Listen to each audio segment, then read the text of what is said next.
Hello, Whittier, and welcome to the announcements for April 27th, 2020. There's not that much school left. I have finally got somebody to do these with me. It's not just my son. I got Miss McCrayton, our second grade teacher, and here she is. How are you? Good. How are you? I'm doing really well. So I'm glad to talk to you. We didn't get you for the whole year. So the time, Right.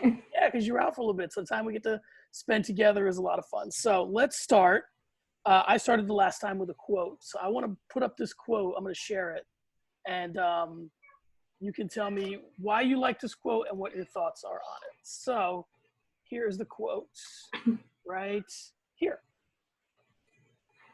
Alrighty. So the quote that I chose is, "You cannot control everything that happens to you. You can only control the way you respond to what happens. In your response is your power."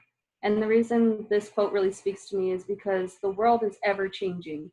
Things happen that we have no control over. No matter how tightly we try to make things happen the way we want them to happen, things still happen that we weren't expecting. So it's not what happens to us, it's how we respond to it. If we allow it to just overtake us and we get really down and we just give up, then we don't rise to that occasion where we really have control. But I feel like if you just take a deep breath, you kind of take a step back from the situation, maybe you need some time to think it through, and then as long as you respond back and jump right back into resolving the problem, then you still somewhat have some power over what's happening in your life. Now, I used to teach second grade, and I miss it. I love fourth grade, but I miss second grade. Do you, with this quote, does this work for your kids? Because I remember when I taught second grade, there's a lot of stuff, and it was always like, admin would tell me, you're over their heads a little bit too much. Do they understand this, or is this more quote for you? It's definitely a quote for me, but the second graders, I think they get it to a degree, whereas, a lot of times we get some tattletelling, and I always respond back to them, is this something that you need to report to me because it's definitely important, or something dangerous, it's bullying, or is this something that we can take control over ourselves and come up with a problem solving solution for it? Miss Robbins, before she left, had taught us the 3 steps. You tell them to stop, and then the second step is you tell them to stop again and you walk away, and then the third step would be telling a teacher rather than right away, I can't control what's happening to me. I'm going to go to my teacher. She's going to solve it for me. So, it's different words, but it does work for second grade. All right, let's move on to the pledges. I'm going to put you on the spot and have you do the pledges for us. All righty, let's start with the Pledge of Allegiance. Hand on my chest.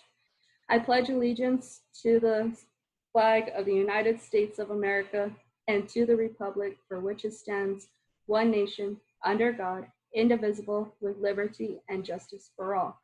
And then I have my kids. We're pledging like this. The Kids at Hope pledge. I am a kid at Hope. I am talented, smart, and capable of success. I have dreams for the future, and I will climb to reach those goals and dreams every day, no exceptions. And then I keep my hand up for the Treasure Hunter pledge as well, because I'm pledging back to my students. As an adult and treasure hunter, I am committed to search for all the talents, skills, and intelligence that exists in all children and youth. I believe that all children are capable of success, no exceptions. Awesome. Perfect. So we're going to talk about this in a second, but I want to get your thoughts. Actually, let's just talk about it when we get to it. But so let's talk about the quarantine. Yes, hot topic. We're all going through it. How's it been for you, and what are you looking forward to when it ends? Well, right now it's very hectic. I have a lot of work that I'm doing as a teacher, and then I also have my newborn who demands a lot of attention constantly. My husband's also working, so it's kind of a tag team between the two of us trying to get things done around the house and with the baby.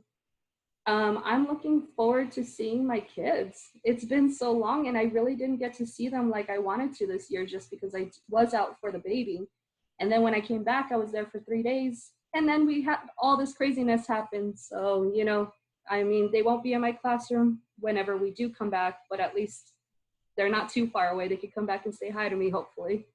Yeah, I was talking to somebody. I have no power to control any of this. And but I think it would just be cool that like the first day of next year, we get to see our old class, just for that first day, and then let them go to wherever they're going to go, just to, you know, properly say goodbye. Okay, up next, I am wondering what your class is up to this week.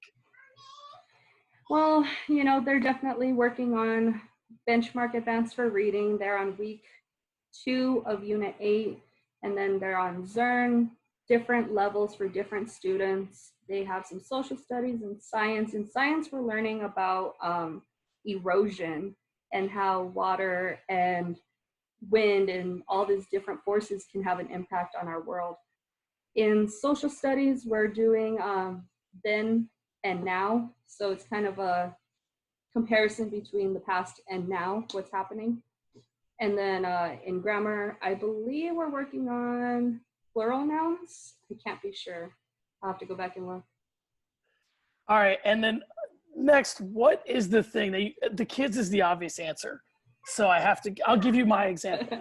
When I was student teaching, there was this weird thing where they had this walkway from like where the kids would sort of congregate, like a courtyard. And I would get to school so early that the thing that I loved the most was that walk through the courtyard, because it was like 6:30 in the morning, it was quiet.